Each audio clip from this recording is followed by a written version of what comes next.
I'm happy to see so many of you all here today, and I'm certain that there are a number of searching questions that will come. But before that, I'd like to introduce Ray Ratnall, retired UBS, Central Executive Committee member of People's National Congress Reform, that will be reading today's speaker statement. Thank you, Ryan. First statement by People's National Congress Reform. Guyanese, let us stand resolute with our President, His Excellency David Granger. Despite widespread allegations of foul play and bribery around the low confidence vote, which was supported by notorious and dishonest Charles Prasad, the 24th of December 2018, President Granger expeditiously appointed the chairman of the Guyana Elections Commission so that the preparations of elections would not be delayed. It was the People's Progressive Party, Civic, PPC, that challenged Justice Patterson's appointment and further caused the delay to our elections. Justice Claudia Singh was appointed much to the satisfaction of all, including the leader of the opposition, and now that she has guided His Excellency on the Commission's preparedness for credible elections, the PPC is upset and returning to their dishonest practices. Irfan Ali and his PPP cronies are determined to force an election now on their list, which is invalid and dishonest. It is bloated by as many as 200,000 people, making it susceptible to voter fraud. This is the PPP's only hope of coming back to power through lies and dishonesty. This will only give the people of Guyana a dishonest government. The dishonest Irfan Ali's only hope of coming to power. We have already been witness to the PPP's attack and tactics to manipulate elections outcomes on a list like this through multiple voting and phantom voting. We cannot allow our democracy to be held hostage by cheap tricks, dishonest tactics, and outright voter fraud, all designed to bring back a dishonest party and the people voted out of power not even 4 years ago. Here in Guyana, our president is guided by the law and order and respect for the Constitution. He has displayed professionalism throughout his 4 years in office, and under his honest leadership, our country is moving in the right direction after 23 years of PPC government and stagnation. We are cracking down on crime. We are transforming our education system. We are building and maintaining infrastructure. We have cleaned up the streets of our cities. And finally, unity is bringing Guyanese together. Now, Irfan Ali and his PPP want to drag Guyana back to the dark days of the past. PPP's presidential candidate is facing 19 charges and has still not proven his educational qualifications. This is an indication of the PPP's total lack of commitment to honesty, good governance, and the rule of law. We have, however, respected the rule of law, the integrity of the Constitution, and we are set to hold a credible election as soon as possible.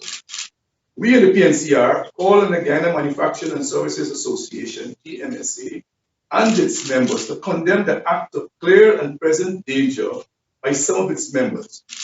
We urge all business and citizens to condemn the act of treachery foisted on the president at the GMSA event. We are confident the police force will act to protect the president, citizens, business places, visiting tourists, and the public from the wanton disregard of Irfan Ali, Bara Jagdeo, and the 150 misguided protesters. It is a true sign of progress that under this administration, no protester has been harmed during our 4 years in office. We have protested as the PNCR and the APNU, and we have faced water cannons, unidentified officers dressed in police uniforms, shooting into crowds in Linden, and shooting at protesters indiscriminately. This is the progress people voted for and a clear sign of change. We urge that the social media platforms be cautious of tensions within the country, and we would encourage users to be mindful of hateful and insightful comments. Do not attack, but set the record straight on the coalition's record in office. Following yesterday's announcement by GCOP, we are confident in the next elections. The next elections are a choice for people to continue along this path of progress with honest leadership and a vision for Guyana's oil wealth that will benefit all Guyanese through jobs, better salaries and standards of living, and safer communities, or to return to the dishonest ways of the past under the People's Progressive Party. That ends the PNCC statement. Thank you, Reverend. Ladies and gentlemen, here we had the prepared statement of the People's National Congress reform at this time. And as is customary, we will open the floor to questions. We have the audio technician standby with microphone. We're asking that you kindly identify yourself and the media outlet that you represent, and then proceed to ask questions or questions that you like to ask. Good morning, sir. Chevy from the Standard News. Just two questions. One, could you say whether you have submitted your declarations to the Integrity Commission? Two, could you say why, or why exactly you're referring to the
Constitution. The party has followed all the decisions of the CCJ. That's our position. We litigated this matter right up to the CCJ, and we have followed all the decisions of the CCJ. So the party is not in compliance with all CCJ decisions. Samuels from NCN. Referring to a statement that you just made that the events that took place yesterday with protest action orchestrated by the PNCR, just to clarify, that's what you're saying.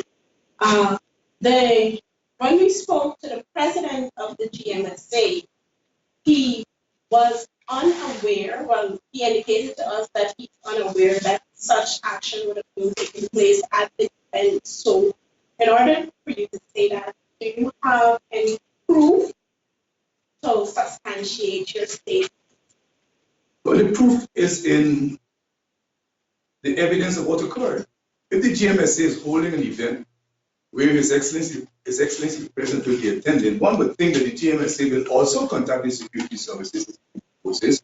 One would think that the GMSA will ensure that there is safety and safe passage for persons who come in. One would think the GMSA will anticipate protesting and therefore seek to ensure the safety and security of the officials who come into the event. So in our opinion, in our view of the party, GMSA foisted this event upon the president so that he can be embarrassed, and his minister who is also there. We see no evidence of the GMSA to the contrary because the evidence is clear in what occurred. The GMSA was meant to contact and be in contact with the security forces to ensure that what occurred did not occur. It's difficult for the party to believe that the GMSA had nothing. All right, and then my other question is on the Cummingsburg part. I don't know if you're in a position. So there was a recent meeting to discuss the review of the Cummingsburg Accord. Are you in a position to say what were some of the proposals put forward by the party in going forward with the review process? Even though it's outside the remit, I'll say that the party is in active discussion, the coalition, the APNU rather is in active discussion with our coalition partner, EFC, to hammer out all the details for the accord. There are 10 core principles that the coalition partners have agreed to, and the APNU is working with its coalition party to ensure that what comes out of the accord rests on the foundation of those 10 principles. In relation to details, I can't give any details as yet. Sir, trying to get standard. Admiral, we're seeing a lot of comments on social media with regards to the police mobilizing at that protest action yesterday. I think some coalition supporters believe that the police should have done a better job in trying to protect the president. I think some of them are of the view that the president's well-being might be compromised or could have been compromised. What is the party's position on that? Well, that is an interesting question because we're balancing between police action and citizen ability to protest. So now that the police has allowed the citizens to protest unhindered, it appears as though the Ghana police force did not act in a professional manner. The party would like to commend on the side of the police force and commend the police force for its tolerance yesterday. But that does not mean that the presidential candidate should really be in the face of the police and try to block vehicles and actually challenge police officers to move him or to move them. I think that was stretching the opportunity to protest too far. But I think the party would like to commend the police force for the way it acted yesterday. Also, the leader of the opposition has indicated his party's position or willingness to probably follow the president around wherever he goes and protest and stuff like that. Can we expect a counter-protest action from the PNC? But the party is not in the habit of displaying all its tactics and strategies in the public domain. But the party will seek to ensure that the president is well protected, its president and the nation's president is protected. The party will seek to ensure that citizens are able to protest, but not to the extent of preventing government and officials from going to their public places to deal with the businesses of managing the state. The GCOM has already indicated its readiness for polls next year, February. The government is acting or is currently existing without this legal footing. What are some of the ramifications? Can the government afford to go into next year without this legal power, knowing that next year we're going to have first oil and then by then we'll be due for a national budget? What are some of the options on the table? Well, firstly, the government is on a legal foot. The government is not illegal. The legal authority from the no confidence motion, I think the president had acknowledged that we are operating. No, the government is legal and constitutional. And His Excellency has said that the cabinet and government are functioning with reduced powers. Ministers are not traveling before those treaties will be signed. So he has accorded his government to the term that was used, that it's in a caretaker mode. Having said that, the country still has to be managed. Having said that, the president will announce a date for general elections. Having said that, the president, as the head of state, will ensure that the country continues to be managed. And the citizens will be expecting services to be delivered and continue to be delivered by them. So we cannot not have a government and not have a president. And the Article 106 is very clear that the president remains in office until another president is. Samuel Sultan, Globespan 24/7 News. Mr. Best, would the PNCR support an early announcement of an election date now that a time frame has been given by the GCOM chair? Well, I think it's a very good question. That time frame was given yesterday. We know today.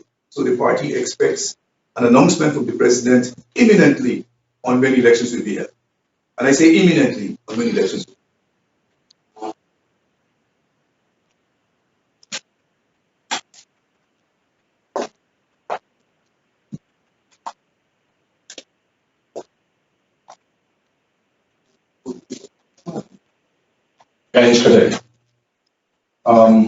Firstly, will the government be reaching out to the ABC countries to clarify on their statement in light of the fact that, because in your statement I didn't hear anything about the ABC country statement, or I missed it. But we can respond immediately to that. Okay, will there... The president has addressed that. He addressed it in these terms. I am not acting unlawfully.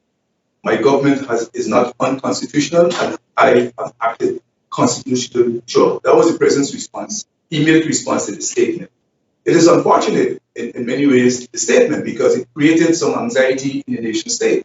But we're not taking from the statement that the ABC countries intended to suggest that the work of the Commission, of the Elections Commission, was not properly done.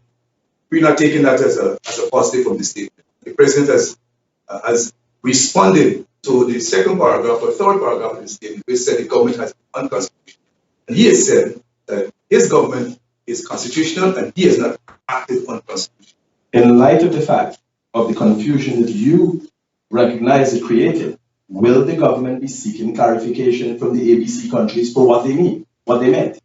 I believe it may be prudent to say that the party, as a party, the party will seek to address and look at every opportunity it can to clarify any doubt that will come from any statement. There are some doubts in the statement. I said the president has already responded in one way, and the government itself, I believe, may very well seek to clarify what may have been said in the statement. Because if you look at it carefully, there were 4 paragraphs, and they don't mesh with each other. Having said that, the Elections Commission to setting a date of February 2020, then it's difficult to see how the government can be seen to be illegal after September 18th, and such a date was never ever given by the CCG.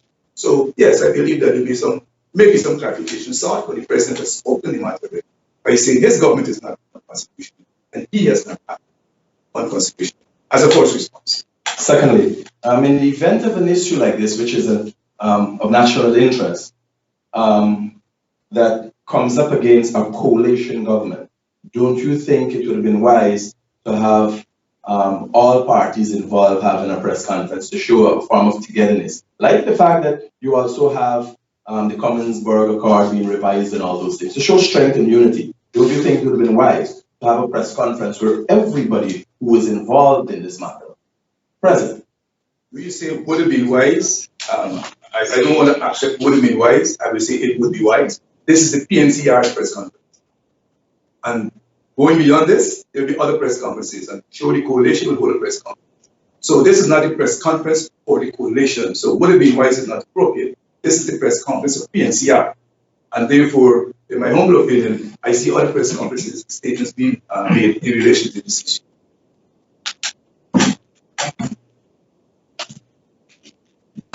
One final question, sir.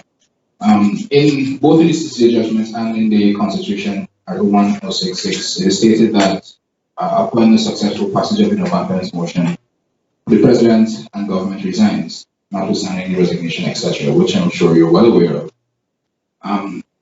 The government has said that it is on a different footing. However, the constitution and the CCJ require a resignation, and then you continue as a caretaker.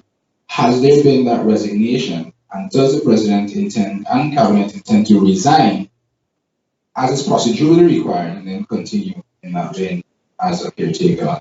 I think you're asking me the same question in a different way.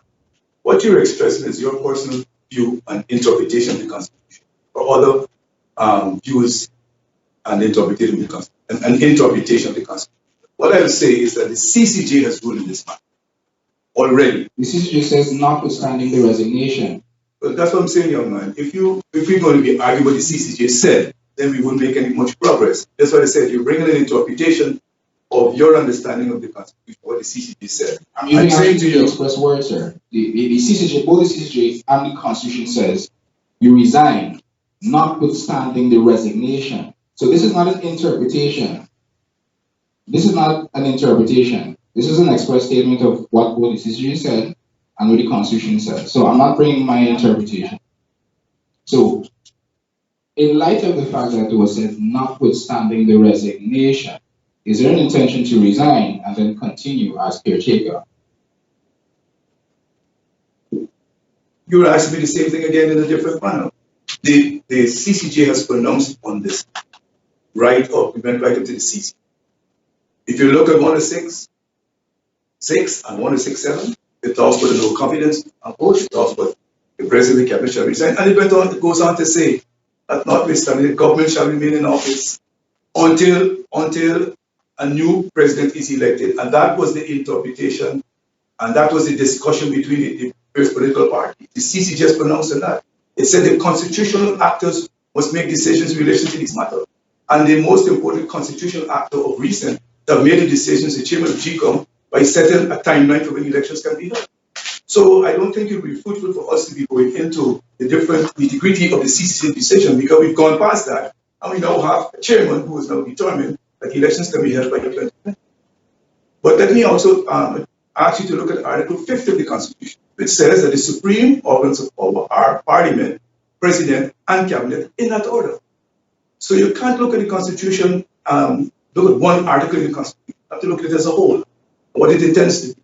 But we've litigated that matter right up to the CCJ. And now we're acting on the CCJ's decision, and the government remains lawful. The president is acting lawfully. GCOM has set a date for elections, not a date, a time frame for when it's ready for election by February 2020. And the next stage is the president issuing a date for election. I think that sequence is the sequence, again, each population wanted to hear.